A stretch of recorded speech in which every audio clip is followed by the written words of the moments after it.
Good morning, everyone. My name is Jonathan Schanzer. I'm Senior Vice President here at Foundation for Defense of Democracies.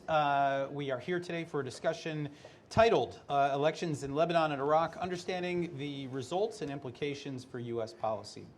I want to not only welcome everyone here in the audience, but also I want to welcome those who are live streaming online at home or from their office. And we invite all of you to join the conversation by tweeting at FDD. Just a reminder that FDD is a bipartisan organization. We take no foreign funds. We never have and we never will. We see our role as engaging in research, analysis, and debate. And what we are doing today, this discussion is very much a part of that.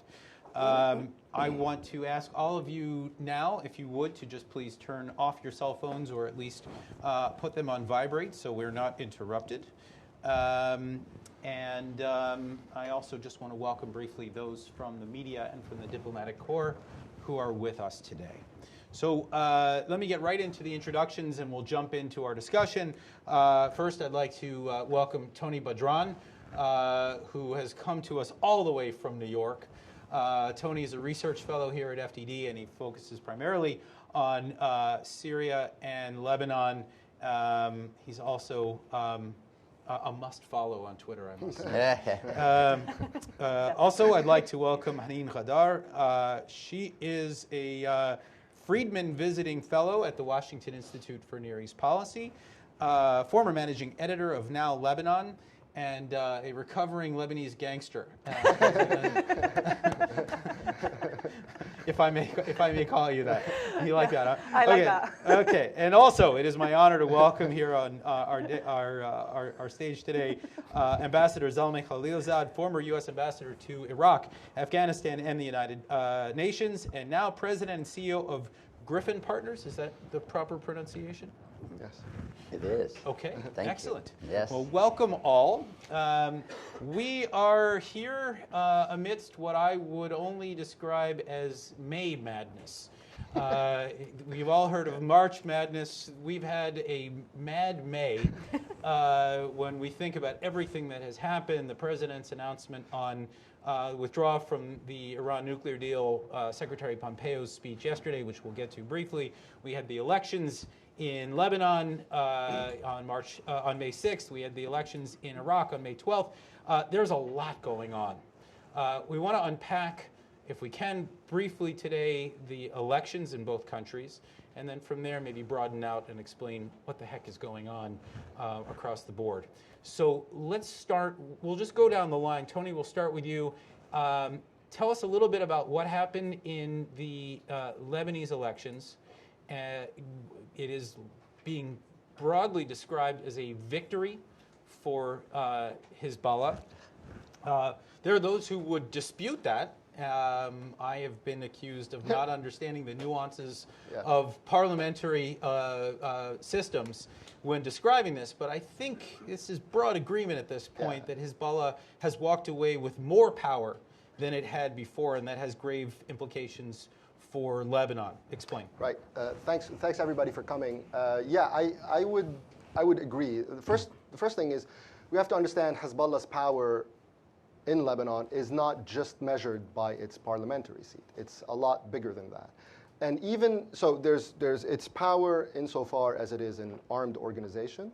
It's an organization that represents the largest community in the country. It is one that has a state backer. It is one that whose adversaries are all scattered and so on. So it has different means. Economically, it has a tremendous power. So its influence and power in the country is not measured exclusively by the number of its seats. So people who tell you, well, they just got 13 seats in the parliament, this is a disingenuous argument. This is not the measure of their influence. That said, with their allies, and they are their allies in parliament, they have now well over the simple majority in the 128-seat parliament. Not only have they and their Shia partner, the Amal party, locked control over the representation of the Shia community, they also ventured into the other communities. So Hezbollah now has people on its bloc, in its parliamentary bloc, that are Sunnis, that are Christians, that are Druze. So actually what people talked about, if you remember the so-called March 14 coalition in 2005, the pro-US coalition that led to the Syrian withdrawal after the Hariri assassination that year, which was sort of vaunted as a cross-sectarian national coalition. Well, arguably, it's Hezbollah's coalition now that represents that. So that has implications on its own. Add to that the fact that its rivals have all collapsed. And the prime minister of Lebanon, who used to be the sort of the primary ally of the United States in the country, is the one who handed it to them, right? So the electoral law, which allowed them to win these seats with their coalition and bring back, incidentally, a good 18 or so members of parliament who are personal friends of Bashar al-Assad back into the Lebanese parliament. A lot of them are Sunnis, incidentally. These guys... The law that allowed them to achieve that is a law that was passed by Saad Hariri, that was allowed that was given to them by Saad Hariri. They have a president that's theirs. They have the Speaker of Parliament, who's their friend. Ministries in the current government prior to the election were all there. The principal ministries, the defense ministry, the justice ministry. The justice ministry is actually the defense lawyer of the accused members of Hezbollah in the assassination of Prime Minister Hariri, just so you can get an idea, right? Their influence in the military is paramount, et cetera, et cetera. So you now just added on top of all that basket their ability to pass legislation, their ability to form governments, their ability, when the time comes, to elect a new president, all without having to use their arms, right? This is the thing. In the past, in 2008, whenever they needed something that wasn't being met, they would go down to the streets, threaten people, and everybody would collapse. Now they can do it legit. Now they can pass whatever they want in parliament if they so choose, because they have, I would say, about a little over 70 MPs in 128 parliament. So it is not no big deal, as people in Lebanon and the people you've mentioned who argued with you about it contend. No, it's a big deal. Okay, they own executive authority in Lebanon, and now they own legislative authority in Lebanon. And so they are part of the state. And I'll just sort of to lead into what the conversation is going to go into.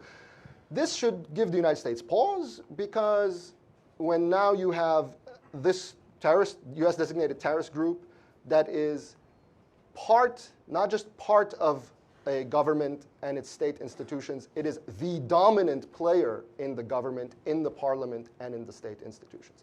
That should kind of give the United States pause to reassess how it would approach this thing. Hadim, curious to get your take. Do you agree with Tony? What are the implications here? What does this mean for Hezbollah's power more broadly now that they've walked away with this victory?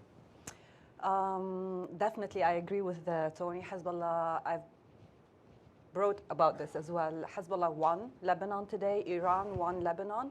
But they did not win Lebanon because they are the most popular group in the country. They won Lebanon. So let's think about how did this happen, right? They won Lebanon, as Tony said, March 14 alliance that was anti-Hezbollah, anti-Syrian regime, disintegrated completely because of assassinations, threats, and the compromise that the rest of the leaders did.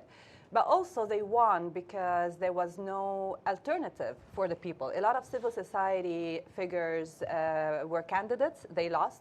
A lot of anti-Hezbollah Shia in the elections, they lost.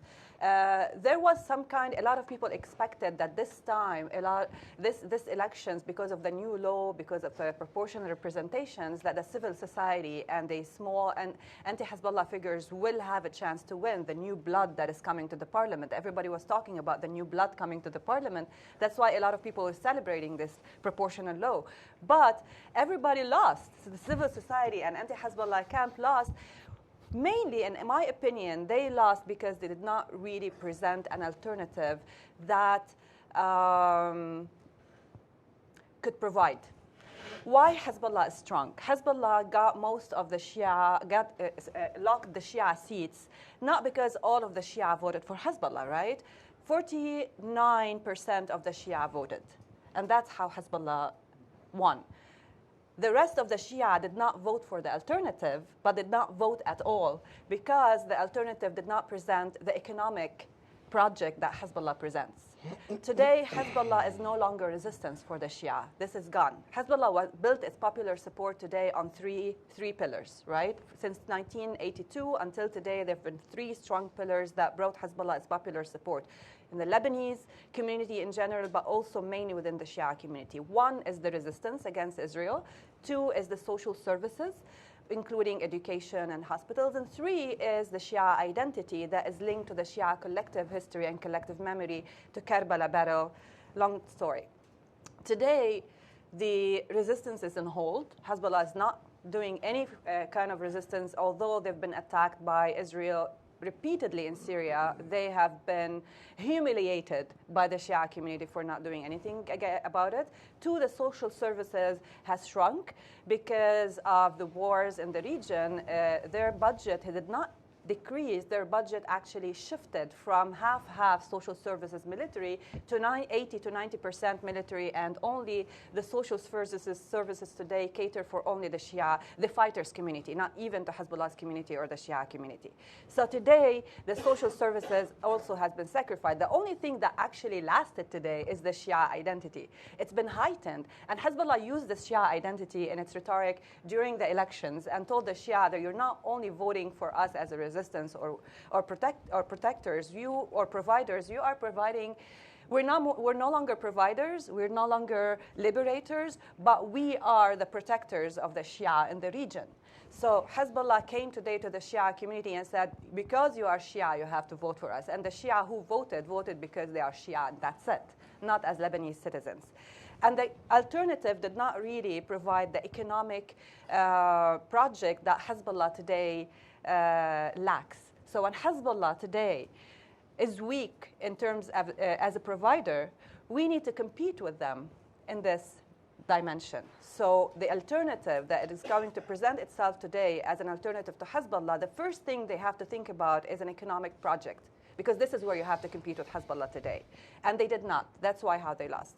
The third thing that Hezbollah managed to use in order to win the elections is basically understanding how the political system works today. So Hezbollah made sure today that the alternative is weak, that March 14 is gone, and the rest of the March 14 figures today, mainly Hariri, came back from Saudi Arabia in November, realizing that his financial and political assets are no longer in Saudi Arabia, they're more in Lebanon. And in order to come back as a prime minister, he had to be endorsed by Hezbollah, the strongest party in Lebanon. So in order to be endorsed by Hezbollah, he had to give guarantees during the elections, allying with their ally, Michel Aoun and the FPM, until the elections happened and he realized basically that he lost 1/3 of his bloc and that his allies were not really his allies, his new allies. There was some kind of an MBS-style firing from Hariri's entourage, like his cousin Nader al-Hariri, Hani Hamoud, and others. And there are talks about Nahad al-Mashnoun not coming back as a prime minister, as an interior minister. While this is happening, also he had dinner with Alaf leader Samir Jaja, who was not basically his ally during the elections. These are signs that Hariri might be going into a new, shifting a little bit more. But this cannot really work when Hezbollah has the majority. When Hezbollah has the majority, even if Jaja and Hariri came back as allies, Hezbollah today has the majority. But again, back to what I said at the beginning, Hezbollah won today because his allies won. Okay, we have pro-Syrian faces in the government like Jamil al-Sayed. We have a lot of FPM and other Hezbollah allies. So today, when you look at it today, it's hard to punish Hezbollah because they have their own system going and they have a sponsor that is a state. Okay, but we have never, the Western world, the US, we have never actually punished their enablers. Hezbollah won today because they have a lot of enablers. And today we have to look at these people and tell them that allying with Hezbollah and helping Hezbollah actually costs, is not rewarded. And this is nobody has done this before. And this is where I think, in addition to providing actually an economic project that is long-term, not short-term. Okay, lots to unpack there, and I'll get back to Lebanon momentarily. But for now, Ambassador, if you would tell us a little bit about what happened in Iraq, perhaps a bit of a surprise, whereas Iran clearly had a win in Lebanon, perhaps not as much of one in Iraq. Perhaps explain. Yes, Iraq is more complex in terms of the outcome compared to Lebanon, but I do want to say one word about Lebanon. Please. Which would apply to elections across the whole region. Elections are won not only because of your program, not one because of organization, not only are won because of the social base of parties, but also because of resources. And often when we see elections, and my own experience in Iraq indicates that parties that are supported by Iran or some of the other groups in the region tend to have more resources because they get them and they don't have the limitations that we do in terms of helping parties to have a level playing field. In order to help a party in an election, we are self-constrained. We have to have a finding. The finding has to be briefed on Capitol Hill, which inevitably gets leaked. And then that sort of gets us not to actually then do it. My great frustration in Iraq was that here we were spending billions and billions on lives on the military front to deal with the bad guys when it came to politics, elections, which affect the circumstances, which could produce either a better trajectory or a worse trajectory, which could produce security challenges that we will have to deal with military force. We couldn't really, we did not assist in the way that Iran or some others did. I do notice that since the nuclear agreement was signed, the amount of resources from Iran to Hezbollah increased significantly, if I understand correctly from one of the colleagues from the Washington Institute's piece yesterday, that it went up from 200 million to 800 million per year. Now, that's a huge increase proportionally. And I no doubt some of that money did go to the, for political purposes and the elections. So that much about Lebanon. Talking about Iraq.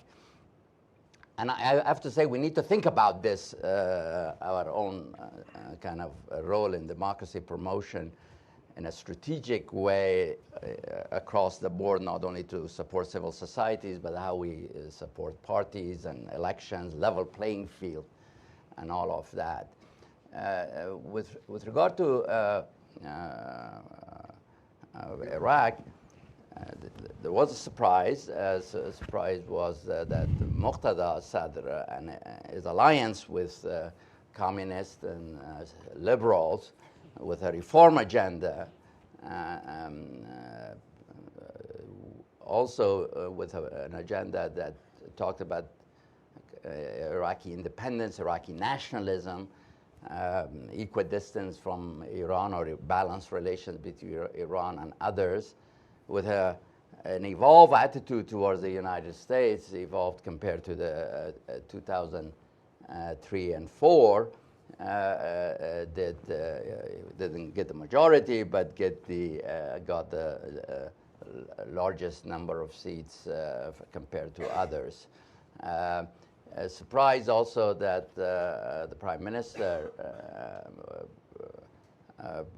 who had done relatively well militarily in terms of Daesh in the struggle, did not do as well as he expected, as well many others observers were expecting. The case of the PMU, the Iranian-supported militias, the expectation was that that's the one to really watch. Would they be in the top three? A huge surprise if they were going to win, and they came out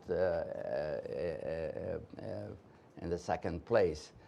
I think another surprise compared to what people expected is in Kurdistan, where the expectation generally was that because of the what happened in the referendum, which was led by KDP largely and by Masoud Barzani, and that perhaps he will, given the consequences of that referendum, that his party would suffer, but significantly, and that did not happen.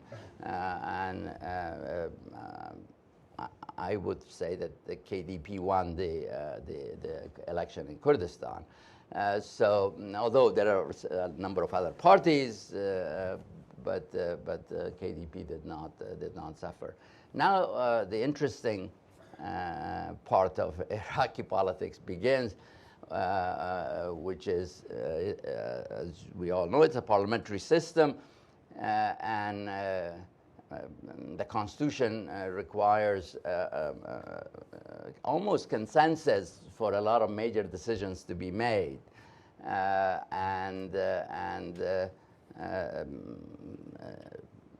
what sort of coalitions are going to be built for the formation of the new government, its program. And I see several options, but the most likely options are two. One, that you get two coalitions, one perhaps led by Sadr, who is more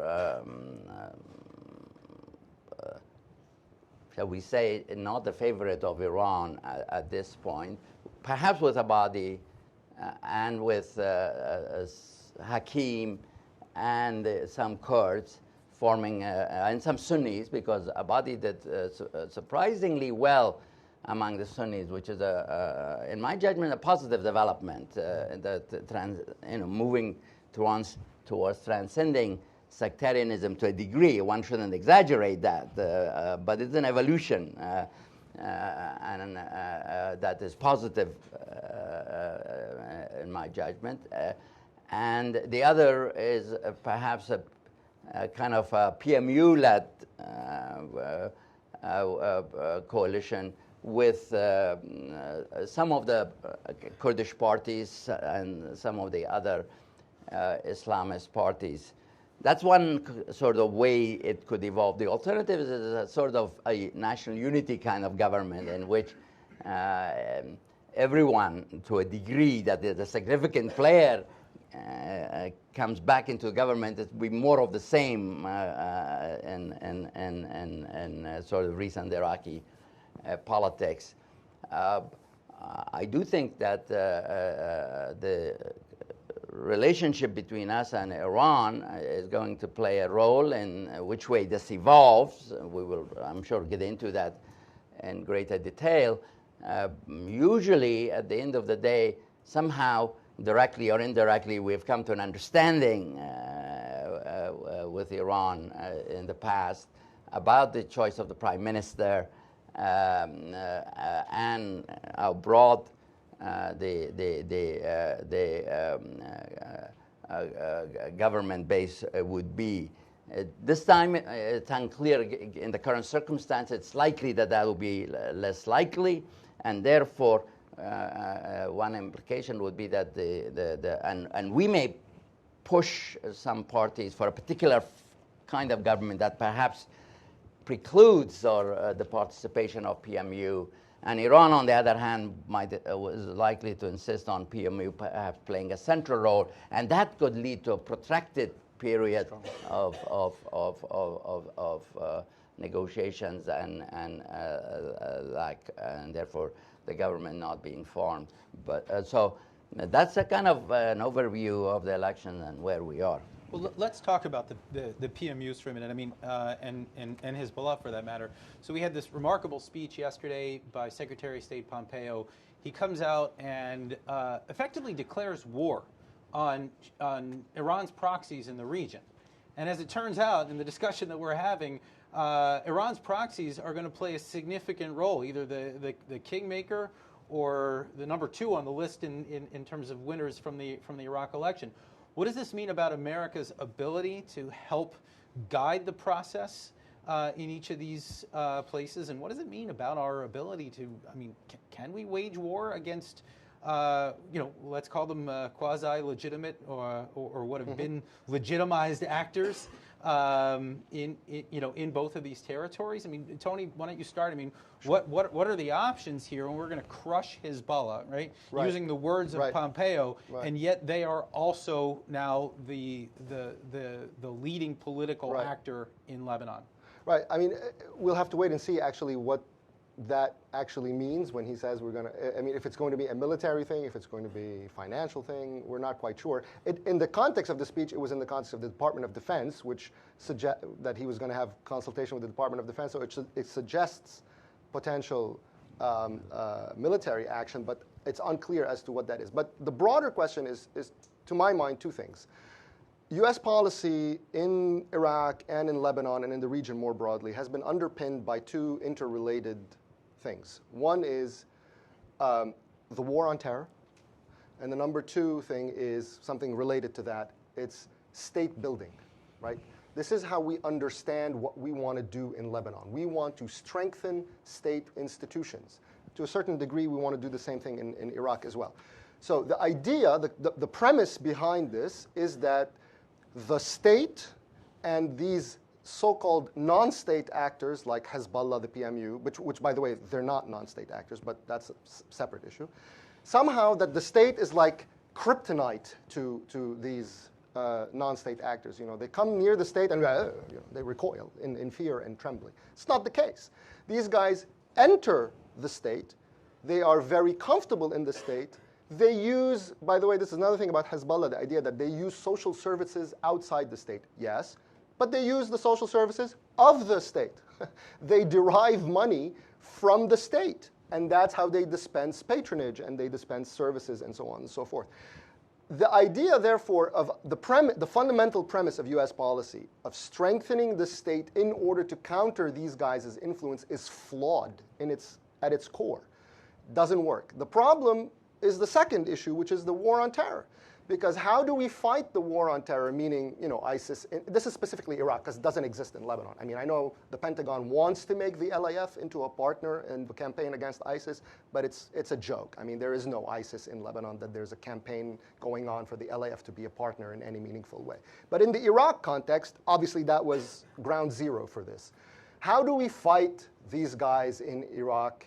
You have to partner with something. The Iraqi army collapsed. And these PMUs, by the way, they were legitimized by Abadi as part of the state, right, before the election.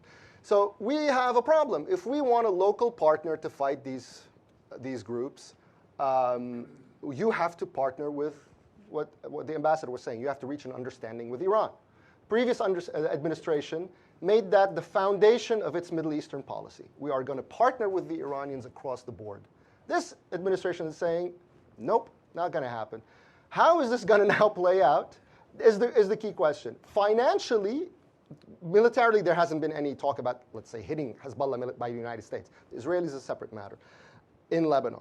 Financially, we have compensated by going after them worldwide. So you have sanctions on individuals and assets in Europe, in Latin America, in Africa, and so on and so forth, all of which is fantastic. It's great and necessary and all of that. But the premise behind that is that you do not want to destabilize Lebanon, because if you destabilize Lebanon, you destabilize the state-building project, and that's counterintuitive to defeating Hezbollah. But Haneen made a very interesting point about Hariri, that he felt that his money is actually in Lebanon. Guess what? Hezbollah believes that too. There's a lot of money that is generated through and via Lebanon for these guys. And so the idea of crushing Hezbollah worldwide without tackling the fact that these guys are the state in Lebanon, and if you're still going to continue with the idea of neutralizing the state and building up the state, it's a schizophrenic policy. It's not going to work. All right, well, we'll have to see how we square the circle here. That's right. With Trump administration policy. Yes, Ambassador. Well, I think the speech outlined a very ambitious set of goals that are in themselves unobjectionable and worthy of, at least from my point of view, of support. But the issue is the strategy, the relationship between ends and means. And that's where we don't know. We don't know enough. Whether the strategy will be robust enough that can deliver the goals that were outlined. And I have to say, given the goals, it would have to be extremely robust, the strategy, to make it that there be the right balance between ends and means. But to the point, though, the question, Yeah. I mean, can the United States work with the government of Iraq to help form a government, Right. while simultaneously hammering or crushing, as Pompeo said yesterday, the PMUs? Can we do both? Well, right? When we talk about strategy, that's complex, right? That is complex. First of all, we have been working with the PMUs in Iraq against ISIS.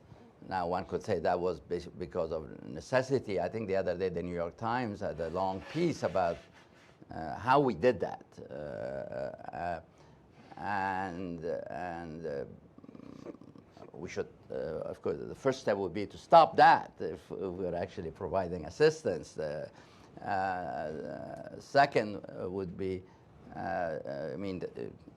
currently the Interior Minister is from the Badr group, which is Mr. Amiri, the head of the PMU coalition, was the head of Badr.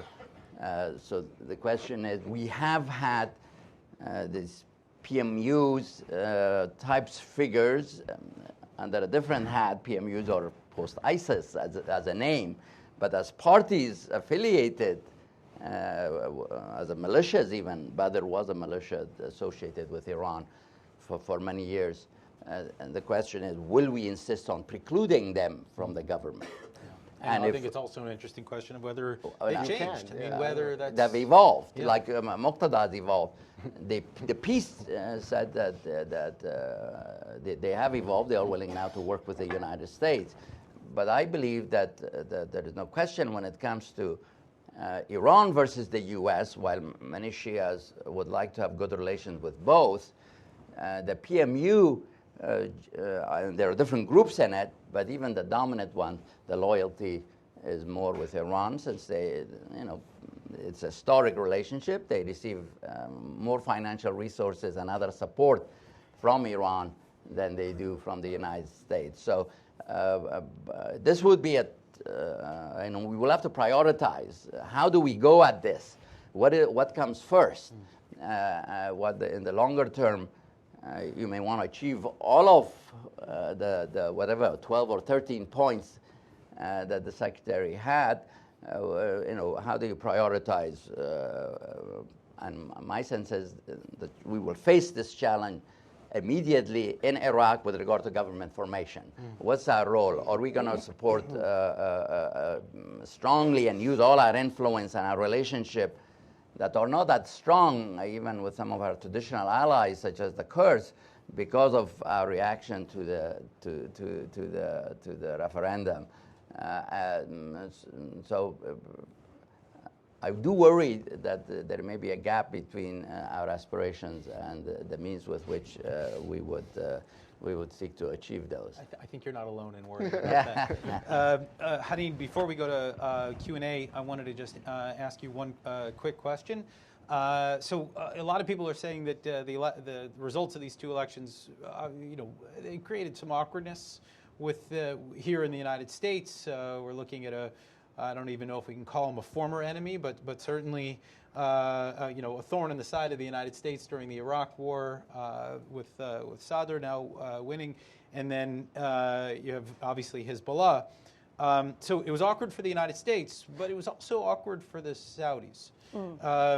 Maybe just explain for 30 seconds or a minute kind of where the Saudis are in all of this. They made a big play specifically in Lebanon and lost. Yeah.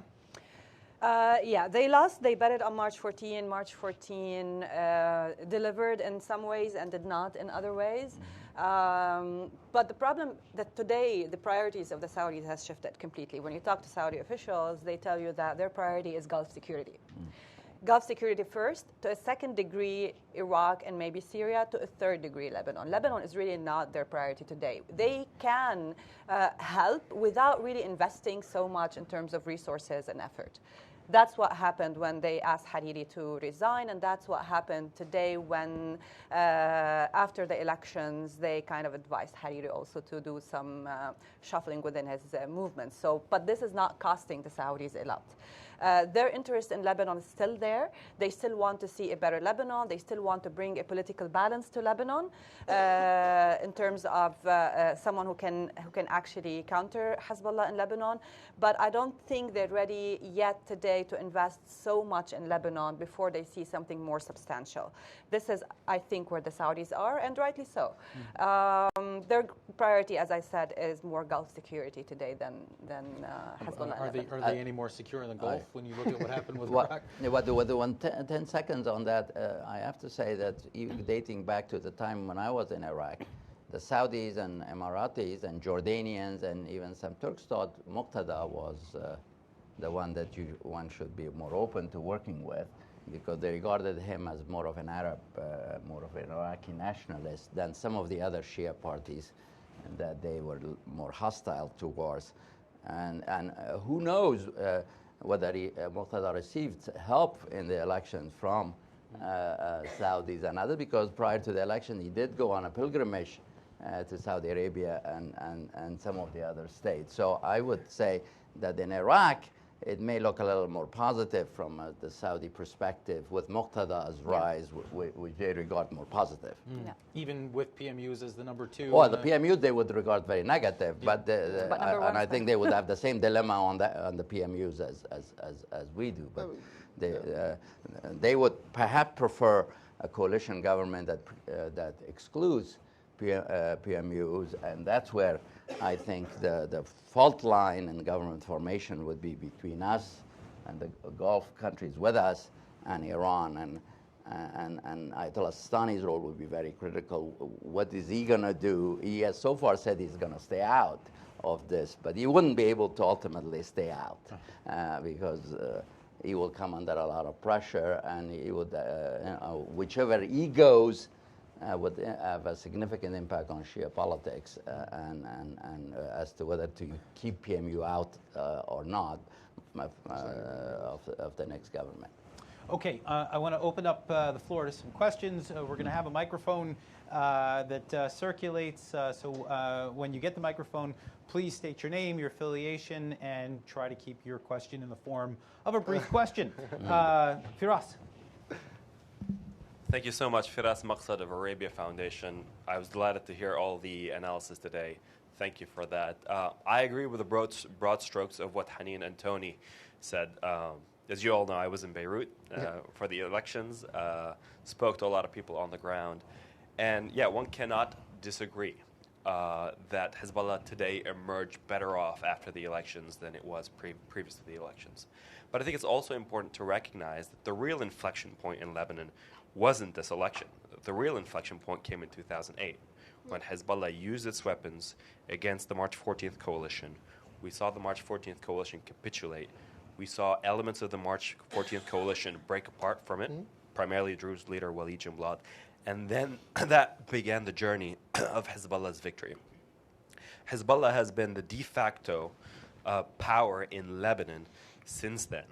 I think what happened with this election is now they also are de jure the power in Lebanon. Now, I say that, and I'm going to use the much dreaded word here, which Jonathan alluded to, nuance, right? Hezbollah does have a parliamentary alliance today that has the majority, but it's also a tenuous one. Because as you know, think what you may of the Free Patriotic Movement, the Christian party that has allied itself with Hezbollah. They today are looking to have Jibran Bassil become the next president of Lebanon. That's something that Hezbollah is not looking forward to in 2 years down the road. So the point here, and I think what I want to hear from Haneen and also from Tony, because I haven't heard the answer to the question, so what? So if we agree that Hezbollah today has the dominant role in Lebanon, how do we deal with it? I would advocate using a surgical approach rather than a blunt, brute force approach of sanctioning all of Lebanon, its institutions, and so on and so forth. Let's play on some of the tensions that exist within these alliances and these coalitions, knowing that at least when it comes up to the presidential elections, there's going to be an opportunity to do that. So I'd like to hear from both Tony and Haneen the answer to the so what. What do we do now that Hezbollah has made such significant inroads in Lebanon? Thank you. I think maybe to add to that, I mean, I think there's just sort of the broader debate that appears to be bubbling up right now, which is, can Lebanon be saved from itself right now? What can we do? Are there mitigating steps? Are there measures that can be taken? Short of, as you say, sanctioning the entire country. I mean, can we use chemotherapy right now to target the areas most afflicted by Hezbollah? I'd love to get a quick answer from all of you on that. You want me to go? Well, I mean, look, my issue with all of this is that it sounds nice, but even in the premise of your question, there's the fundamental contradiction, right? At the bottom line is that if Hezbollah doesn't want something, it wouldn't happen, right? And if it wants something, it will happen. That's the bottom line. So the thing is, how do you want to play on existing this and that? Okay, great. The bottom line comes down to, are the Lebanese willing to go up to Hezbollah, or do they want an a la carte approach, whereby, well, we'll do this between 2 o'clock and 4 o'clock on a Sunday, but we're not going to do that. And please don't ask us to do this. And we would prefer if you did this and this and this and that. It doesn't work, right? Bottom line is these guys have the guns, and they're going to go to the streets when their interests are. Are the Lebanese going to stand up to them? Is there anyone in the Lebanese, from the LAF to regular militias on any side, right? Is that an option? No, right? Because whenever you ask the Lebanese, says, no, I don't want a civil war. Okay, great. And I don't want the Israelis to hit either. And I don't want sanctions on my banks. And I don't want this, and I don't want that. And they come here and they advocate for that in Washington as well. So I don't want associates of Hezbollah hit. All right, fine, we'll take that out of the HIF legislation. I don't want Nabih Berri, I don't want this guy, I don't want that guy hit. It's not structurally, when you measure that against the structural reality of the Lebanese system and the players in the Lebanese system, it doesn't amount to a coherent policy. It just does not work. Okay, so Tony makes the argument, you can't do it. Can you? I understand the nuances when it comes to some people. When it comes to FPM, especially Bassil, who is running the show today, forget about President Aoun. President Aoun is a part-time president today. He's too old. He's very sick. Jibran Bassil is actually running the show. I kind of call him the crown president today. And this guy, I really do not think that you can draw a rift between him and Hezbollah. Their relationship is stronger than any initiative out there. I think you should work on other people if you want to do that. And I really, again, go back to recommendations like punish these enablers. This guy is actually what made Hezbollah stronger in Lebanon today. They cannot. This is a very strong alliance. It cannot be broken. But also when it comes to sanctions, and if you want to think further than that, not necessarily, I'm not only thinking about Nabih Berri and Gibran Bassil. These guys need to be punished, yes. They're Hezbollah's allies. But there's also a business community around these people.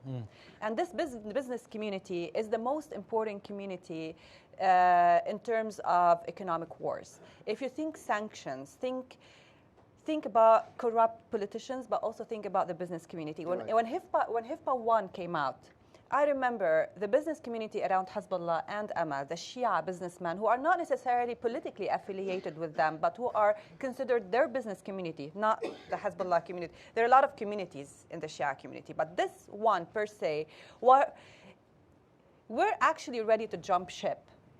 But the problem is that when Hifpa 1 came out, the administration back then did not follow up on this sentiment of panic that happened in this business community. They kind of calmed down when nothing happened afterwards. So I think this has to be taken into consideration as well. Not necessarily the Shia community, the business Shia community per se, and Hezbollah's political enablers. If you focus on these two, especially those who care more about money than anything else, the corrupt politicians and the business community, Hezbollah will be isolated inside Lebanon. But also Hezbollah will be isolated inside Lebanon if they are isolated in the region. As long as the three capitals, because this is how Iran looks at it, right? Iran looks at the region not the way we look at the region. We look at the region as Lebanon, Syria, Iraq, three separate entities. Iran does not look at it like that. They look at it as one big entity where we're under the protection of one big army. The Shia, non-Persian Shia fighters that are between 1,500 and 150 and 200,000 fighters, non-Persian Shia fighters, protecting these three entities. Any war against one of the part of this entity is going to be protected by the three, by this one big army. Lebanon is Iran's operation room in this entity. That's why Hezbollah also wants stability in Lebanon.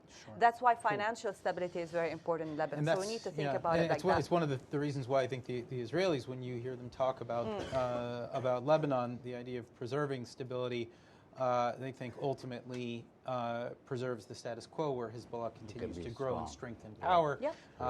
And this is sort of the uncomfortable paradox of Lebanon.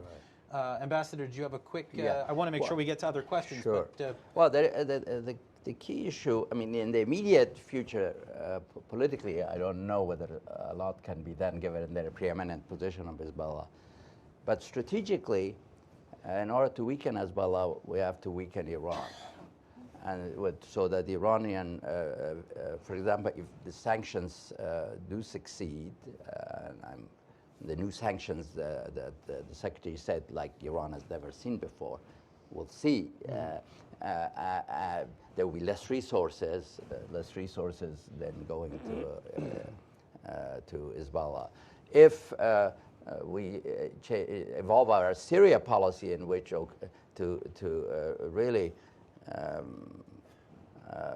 force Hezbollah to pay a much higher price in Syria, and not to look like it's succeeding, and Iran to face a higher price.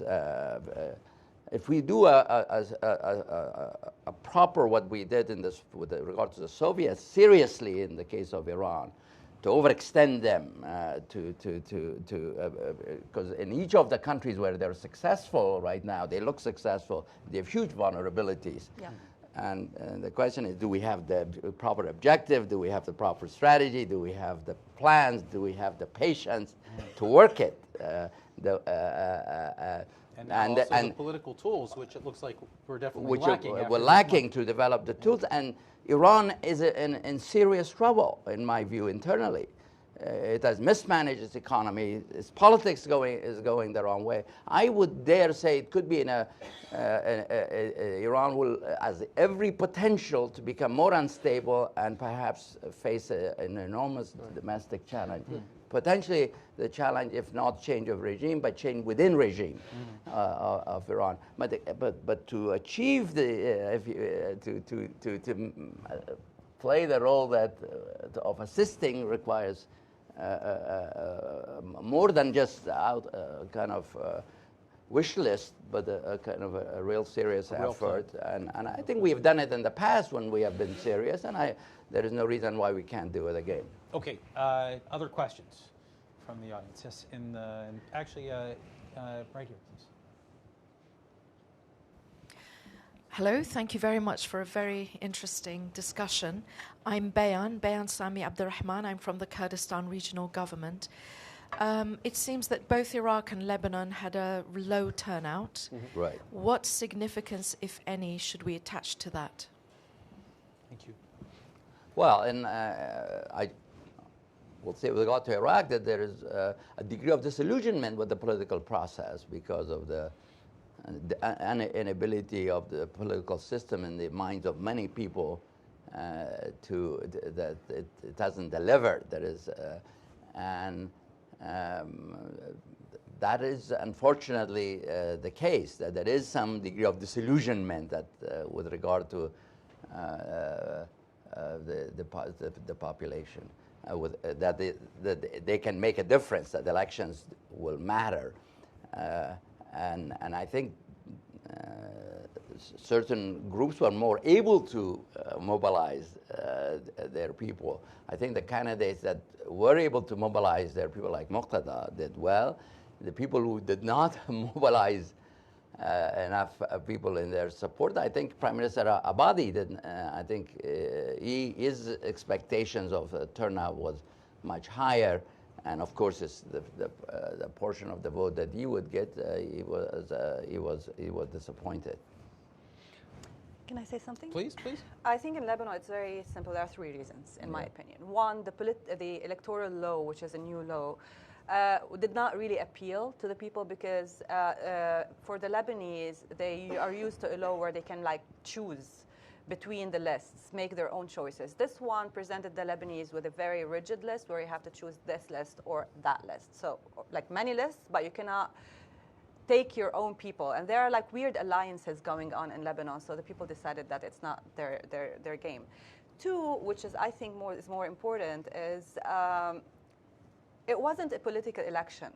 In 2005 and in 2009, there was a real political mood in Lebanon. Between March 14 and March 8, it was political choice. You want the Hezbollah camp or you want the anti-Hezbollah camp. That was so a lot of people felt eager to go and make a choice. This time it was either you vote for Hezbollah or you don't, because the alternative was not appealing. There was no real substantial alternative. So you vote for Hezbollah or you don't vote. That's why the low turnout. The third thing is that people realized also in 2005 and 2009, March 14 won both elections. And every single time Hezbollah used their arms or the threat of their arms to counter the elections, either by the Doha Agreement that created another government, which is the National Unity Government, or by toppling Harir's government with the threat of arms in 2010. Every time the results of the elections were countered, and the March 14 could not govern. So this time, election is not really a tool for change. A lot of people did not want to go and express their opinions because one, there was no alternative, and two, Hezbollah's winning anyway. It becomes a form, an avenue for the system which disenfranchises parts of the society to simply reproduce itself with its alliances. And so I think a lot of the excitement with Muqtada, we'll see if it actually leads to anything, or we end up Lebanese-style national unity government, for instance, right? But the idea is, does the same coalitions simply reproduce themselves, and the balances that come with them reproduce themselves, which has, in the Lebanese case, I'm not going to speak to Iraq because I think it's actually more dynamic, but in the Lebanese case, the stasis is precisely the reason why we have to rethink. Look, everything we've thought about, what would counter Hezbollah and with what tools, especially in the political realm, are flawed premises. Was there a question in the back? Yes, sir. Hi, Abe Shulsky from Hudson. Thank you very much for this discussion. One of the things that I get out of it is that we're dealing in both cases with states that are, from an international legal point of view, honest-to-God states and recognized and so forth, but in their own structure are really much weaker than an ordinary state. And what Iran has been very good at doing is been playing with both at the international level with the state as a government and a recognized government, but also with playing with the various factions within the country. Right. And as Zal mentioned, we're not very good at this. I mean, and we have a lot of restrictions. I mean, you mentioned the thing about elections, but it goes beyond that.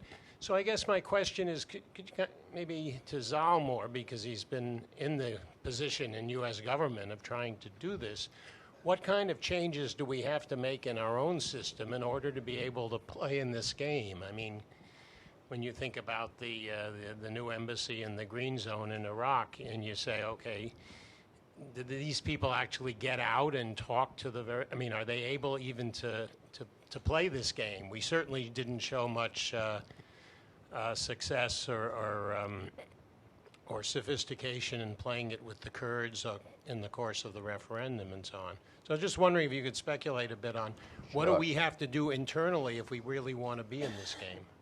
Sure.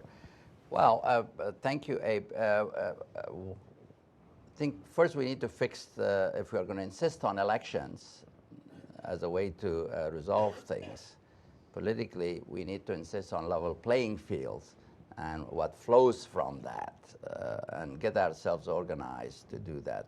Second, I think we are very good at, and I see your neighbor, he and I are on the board of the, I'm talking about, of course, the distinguished Elliot Ibrahim, that we are both on the NET board. We do a great job in terms of civil society promotion, but we are not as good at political party formations, because you got thousands of civil society groups. They participate in the political process also, even and sometimes bring about change like they did in Egypt. But then from thousands, you need one or two parties to compete and then to govern. And, you know, some of those civil society people then got distracted after the change. Some of them wanted to write books about their experiences and what have you. Then there is the issue of political engagement, playing appropriate political role. And we need to adjust our culture in the State Department of reading talking points and reporting to being more entrepreneurial, also to solve problems, to work, be able to work with diverse groups. And you get sometimes penalized if you're a junior officer, if you're a bit entrepreneurial, because you're doing the right thing. Secretary Pompeo faces a lot of challenges in terms of delivering with regard to the objectives that he has outlined. Then the Iran as a model, as you said correctly, part of which is regular armies are not to be trusted. You have to have these regular forces that defend regimes, or they protect the regimes. We, of course, believe in state institutions, the army, and that takes time to build, and we need to stay with it. I don't know the Lebanese case. Yeah, you were rather negative towards I think you're making an excellent point in different perceptions of state, right? The United States thinks of state and state institutions, and that thought translates into a particular reality and a particular set of behavior and so on and so forth. It's a Weberian rational state. The Weberian rational state is not kind of a spiritual entity that exists on its own in the Middle East, right? In Lebanon, whereby the Lebanese Armed Forces are part of that thing where people kind of give loyalty to it separate from their sectarian and communal loyalties. So we are kind of operating on two different realms of reality in what we want and what we're trying to project onto these societies, and it doesn't always match up. especially when the Iranians become the state in those places. That's really the central dilemma, I think, for U.S. policy in both places. And two other things very quickly. One is the problem is not only the state building, it's a nation building problem, if I might add. To get real compacts among the communities which have been politicized, smaller identities at this stage in the Middle East have become more politicized. And there is a need for a national compact that maybe it requires federal or confederal arrangement, or even more than that, for a period until there is trust built. I think there is a state building issue, but there also continues to be Trust. A nation building problem. And at the top of all of it is that there's no rules and regulations among the major players, a set of rules of do's and don'ts about whether it's the regional players. The Europeans went through that, some of these experiences, and then they came with some agreements to regulate to a degree the competition. Europe is the most regulated region of the world. Asia second, Middle East the most unregulated region of the world. So you have a whole set of issues, and I would say a priority has got to be to push back against the nefarious activities of Iran and its allies. Has got to be the top priority, and I think we have identified the problem. And the question is, strategy and plans and resources. Yeah. We got a question here from Oren Durrell from USA Today. Yep. It's come. Hi, Oren Durrell from USA Today. I'm wondering with this the victory of the Sadr's camp, whether there's such a surprise, and whether there's something to be learned from that for American policymakers about how did that happen, and what can the United States maybe gain from it? If there's an opportunity there. Well, I would say that I'm sure there is, looking back at the analysis before the election, what our internal projections were and why things did not happen the way we expected. I'm sure the hope would have been that Abadi would be in where Sadr is. And I don't know what our government really thought the intel prediction, but my suspicion is that that's what the dominant hope was, that Abadi would be in the #1 position. The administration, this one and the previous one, has had a reasonable relationship with him. He's been a better partner than his predecessor in dealing with some of the issues that we dealt. Although his partner was a good partner for his Maliki 1, as I call it, versus Maliki 2. Maliki 2 was not as good a partner as Maliki 1. But as to what we could learn in terms of Muqtada's, I don't know what the factors were besides his agenda, which was more reform-oriented, not status quo, but change more, #1. I think he represented more change in his rhetoric and his program, and he's been talking about corruption. Surprisingly, he has supported civil society groups that were asking for reform and change that governments were less supportive of, and is kind of the tent that he was able to organize was relatively broad. And he may have some things that we don't know may have been effective. What was the resource picture like? Did he have support from the Gulf states? My suspicion, my nose tells me, yes, he did, probably. But elections resources make a difference, and I suspect we will learn those things. But I think he's evolved. I'm an advocate of that. If he wants to engage us, we should engage him. We differ with him on some things. The history is one thing. But with regard to the future, there are things we could come to an understanding on with him, perhaps. And he's a big factor now, and I think he's trying to to reach out to us. This is my belief, you know, he's not for total withdrawal of U.S. forces now. He says the non-combat U.S. forces can stay to help Iraqi forces. He is for dissolving the militias, which is a good thing. I mean, there are things these days that are of great priority, should be the higher priority than some other things at this point, and therefore we should be open to engaging with him. Should he be willing to engage with that?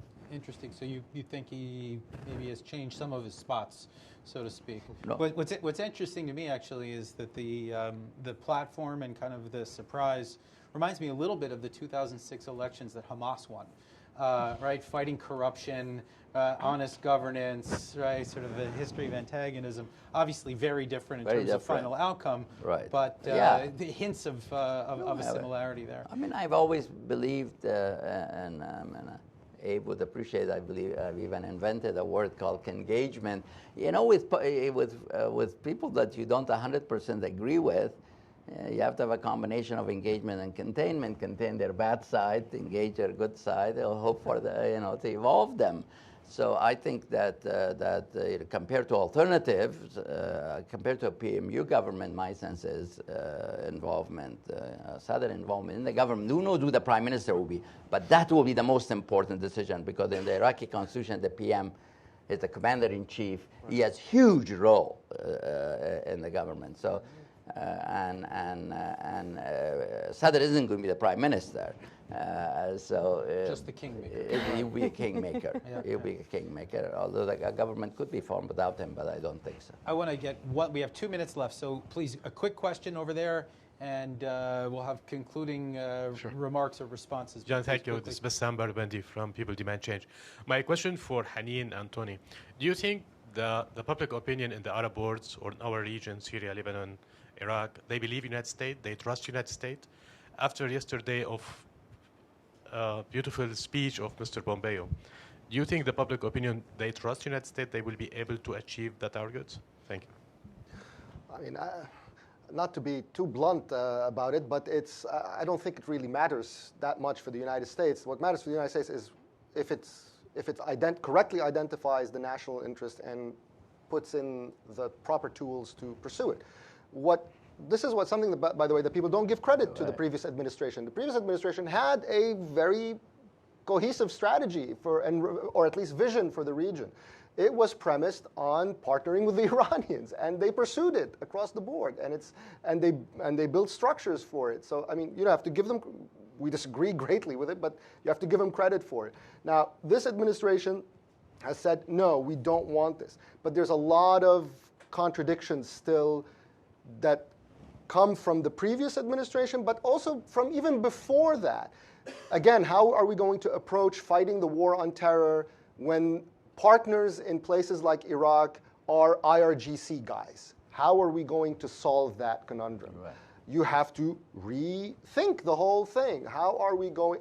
Is the United States' position in the region to be the policeman for the Iranian order? We are going, every time there's a Sunni Islamist insurgency, these guys fall apart, the United States comes in, restores order, then sets up state institutions that are IRGC-controlled state institutions to buttress that pro-Iranian order. These are all fundamental questions that obviously were accentuated during the Obama years, but the premises for them predate the Obama years. And the Trump administration has to come up with answers to these as well. Haneen, final thoughts? To answer your question, it's really a love-hate relationship, I think. Every time the United States, especially recently with this administration, does something in Syria or sanctions, wherever, people cheer, but then it's always followed by some kind of disappointment because the U.S. didn't do it the way they want to do it. So it's always like this love-hate relation. And it's really also related to a lot of inconsistencies within past and this administration in terms of what to do about Syria. Because the core of the issue, today is the involvement of the U.S. in the region is really about Syria. It's whether the U.S. staying in Syria, leaving Syria, are they going to go after Iran in Syria or not, containing Hezbollah in Syria or not. This is really the questions that the people in the region need answers to, and they're still looking for answers, and this is where the trust can be built if there are clear answers, a clear strategy about what are we going to do about Iran in the region, mainly in Syria. This hasn't been a clear strategy about that. Final thoughts. One of the things that we haven't actually discussed about Lebanon, and I think this is like a storm brewing, it's coming end of this year. We're going to be looking at a serious economic problem in Lebanon. I don't know if you've heard, but recently there was a Paris 4 or CEDAR 1 conference in Paris where Lebanon got a lot of pledges. Not aid, pledges of aid that are conditioned, that came with a lot of conditions of reform, serious reform. A lot of people actually are very doubtful about the implementation of these reforms, especially under the current parliament and the upcoming government. How the government will be formed is going to impact these reforms. We don't know what kind of government we'll be having, how much Hezbollah participation is going to be in it, what kind of reforms is going to implement. But all indications say that the reforms are not going to be made, the political situation is not going to be changed, and that the pledges are not going to be given to Lebanon. So we are looking at a very, very serious economic situation and probably collapse. And this is something that what we're talking about today about the political situation is all going to be irrelevant when Lebanon is faced with economic collapse, and that's exactly how Hezbollah is looking at it today. Today, Hezbollah ran their electoral campaign on the economy and anti-corruption, and that's what we need to be careful, is like expose them before they protect themselves with this campaign. Sounds like perhaps another panel for another time.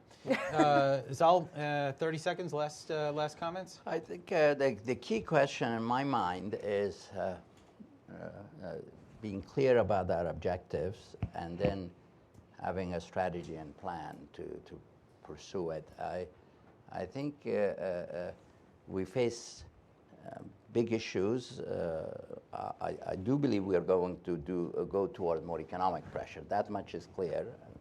Whether it will achieve as much without the Europeans participating as we would like is a question, but I think we would be able to do a lot, even unilaterally, that makes the situation economically very difficult. What's not clear to me is the part of the rollback, if you, with regard to Iranian proxies or Iran itself. Where will we start? Will it be in Lebanon, or should it be in a place that is maybe more open to pushback, which is Syria, which Iran is in the process of consolidating, has not quite consolidated, and what do we do? What's our decision? Do we want to tie down Iranians in a protracted conflict to zap their energies, their resources? Do we do the same thing in Iraq as well, or is it just Syria, or there is something else? So we need to really develop a plan of action based on broad principles that the Secretary mentioned. And largely, we need to be, this is the Middle East. There are going to be unanticipated developments. A combustible part of the world, something could emerge from Lebanon, Israel, from Palestine, Gaza, Israel, which could require for us to adjust in a dramatic way, which would create its own opportunities and risks to adjust to. So. Yeah. But we need to be clear on the goals. I mean, the wish list is good. You've got to start there. But then you need to translate it into concrete objectives and a strategy and plan and resources to achieve them. And I think that's the challenge that we face as a country. Yes. As we say, it's always difficult to predict things in the Middle East, especially the future. I want to thank you all for a very interesting conversation this morning. I guarantee you we will come back and discuss the political situation in both of these countries, as well as the pushback against Iran, which I think we're just beginning to see. I want to thank you all for joining us both here and online, and we look forward to having you at future events. Thank you for coming. Thank you. Thank you. Thank you. Good.